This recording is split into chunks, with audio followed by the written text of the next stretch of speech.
too, but also I'm like I stare my enemies down. You know what I'm saying? Like I look forward to them. I shake their hand. Obviously, it's a game. You don't like the moment. You lost probably the biggest game of your career, but you're gonna have more moments. And I feel like the way he did it was a little too crazy for me because I loved how he. Victor Wembanyama finally reached the NBA Finals.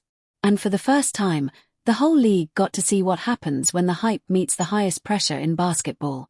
Wemby still put up monster numbers. He still blocked shots. He still changed the floor just by standing near the rim. But the finals also exposed something real. It showed that talent alone does not close games. Size alone does not win championships. And when the moment got tight, the Knicks made Wemby look human. That is where the reaction started. Jose Alvarado did not attack Wemby's talent. He attacked the moment after the loss. The handshake line, the respect part, the part players remember. Because in the NBA Finals, losing is already painful. But how you lose becomes part of the story, too. And when Wemby left without giving the Knicks that moment, players noticed, fans noticed, the league noticed. Biggest lesson of my life, the biggest learning moment.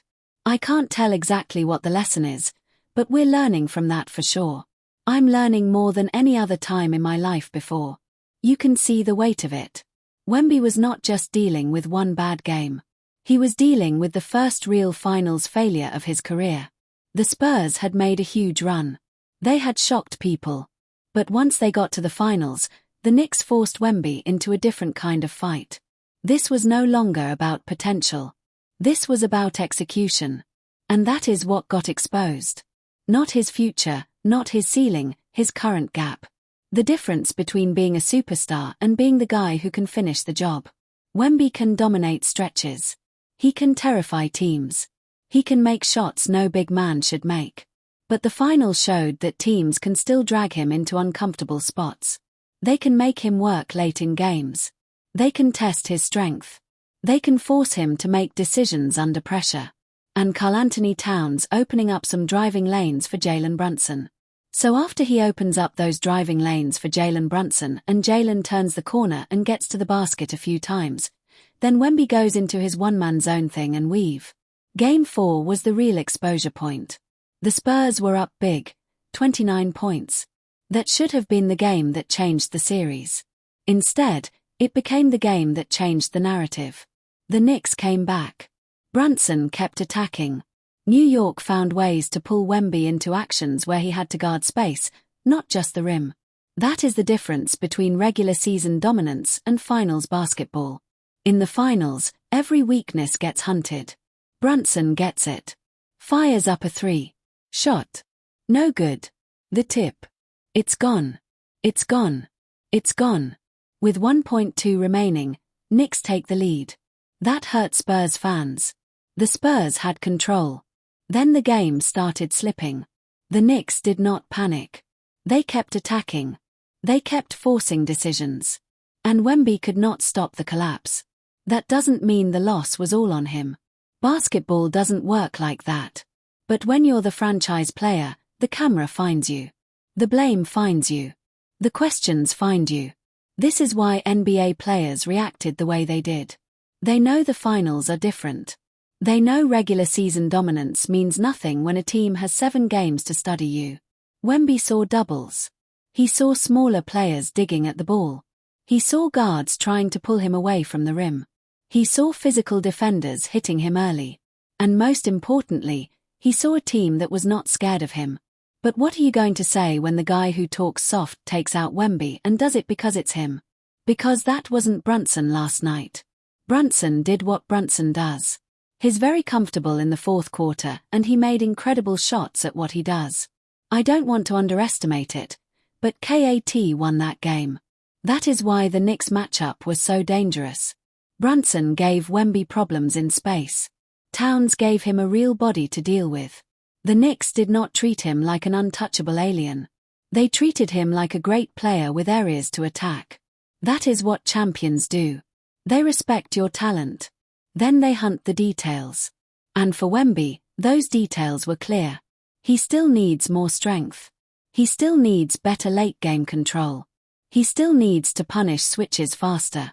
He still needs to be calmer when teams throw bodies at him.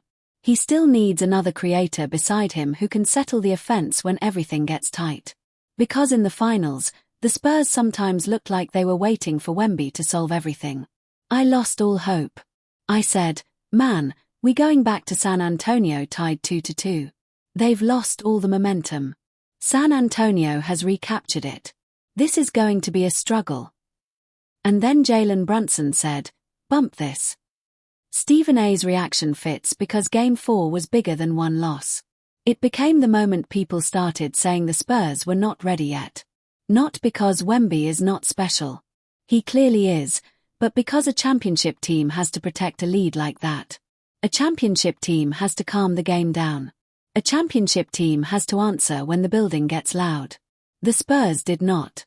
And Wemby was standing right in the middle of it. That is where the word exposed comes from. It does not mean Wemby is fake. It means the finals showed what the hype had been hiding. During the regular season, his talent could cover a lot. In the West playoffs, his defense and shot-making could overwhelm teams. But in the finals, the Knicks forced the Spurs to win the ugly possessions, the half-court possessions, the pressure possessions, the possessions where everyone knows the ball is going to the star and still expects him to deliver. You just explained how that thing fell apart in the fourth quarter. I think it began before that. Red shirt. Third row on the left. Can't really explain it right now. I don't know. That is the look of a player learning the hard way. Wemby said this was a lesson. And honestly, that might be the best thing he could say because the great ones usually need one of these moments. Jordan had to lose before he broke through. LeBron had Dallas. Giannis had the playoff walls before Milwaukee finally won. The finals do not just crown champions. They also teach future champions what they are missing. For Wemby, the lesson is not small. He has to become more than a matchup nightmare. He has to become a closer. He has to become the player who controls the final 5 minutes. Not just with blocks, not just with highlights, with decisions, with pace, with strength, with leadership, with calm. That is the next step. What we're made of plus our experiences, and this has been a hell of a year in terms of experience. I don't think we could have learned more and gained more experience in one playoff run and in one season and personally in 18 months. It's been hard and full of lessons. That is the ending. The finals exposed Wemby, but not in the way haters want. It exposed the next level he has to reach. It exposed that the Spurs still need help. It exposed that closing games is different from dominating highlights. It exposed that NBA players are not afraid of him anymore once the trophy is on the line. And that's what makes this story dangerous for the league because Wemby now has the lesson. He has the embarrassment. He has the criticism. He has players calling him out. He has the pain of walking off without the trophy. For some players, that breaks them. For others, it builds the monster everyone was afraid they would become. The Knicks showed Wemby what championship pressure really feels like.